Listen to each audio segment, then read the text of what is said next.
understanding the main categories of emotional triggers. In the previous discussions, we examined how emotions can be triggered and how our past experiences can influence the way we respond to situations. Today, I would like to examine the main categories of emotional triggering mechanisms and, more importantly, how we can prepare ourselves to deal with them. If we go through our emotional history record, we can identify some of the probable situations that may trigger emotional reactions in the future. Whenever possible, we should try to avoid such situations. But this precautionary approach is not always possible. For example, you may know that a particular type of conversation usually makes you angry. You may try to avoid such conversations, but you cannot always avoid them. You may have to deal with a difficult colleague, receive an unexpected message, attend a stressful meeting, or face a situation that reminds you of an unpleasant experience. Therefore, we need an alternative strategy for facing such situations. The purpose of this strategy should be clear: to reduce the probability of negative emotions being triggered, and if they are triggered, despite our precautions, to minimize their harmful effects. The precautions required for different triggering mechanisms are not identical. However, they can be broadly categorized into three different types. 1. Disturbing the process of combining sensory inputs. The first strategy is to disturb the process of combining inputs received from the sense organs. In other words, we try not to allow these inputs to form continuous data streams that can automatically be compared with similar patterns stored in our past memories. Some of those memories may be associated with unpleasant or frightening events. Imagine, for example, a person who previously experienced a frightening incident while driving during heavy rain.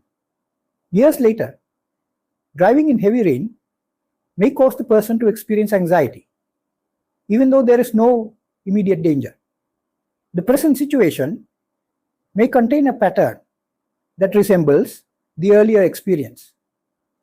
According to the model we are discussing, the brain can compare the continuously changing information received through the senses with similar patterns stored in memory. Therefore, one possible strategy is to interrupt or disturb this continuous process of combining sensory information. This does not mean ignoring reality or pretending that the situation does not exist.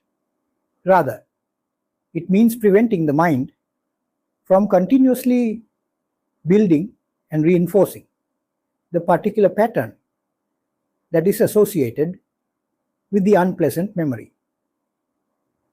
Turn 2. Focusing on the activity of receiving information.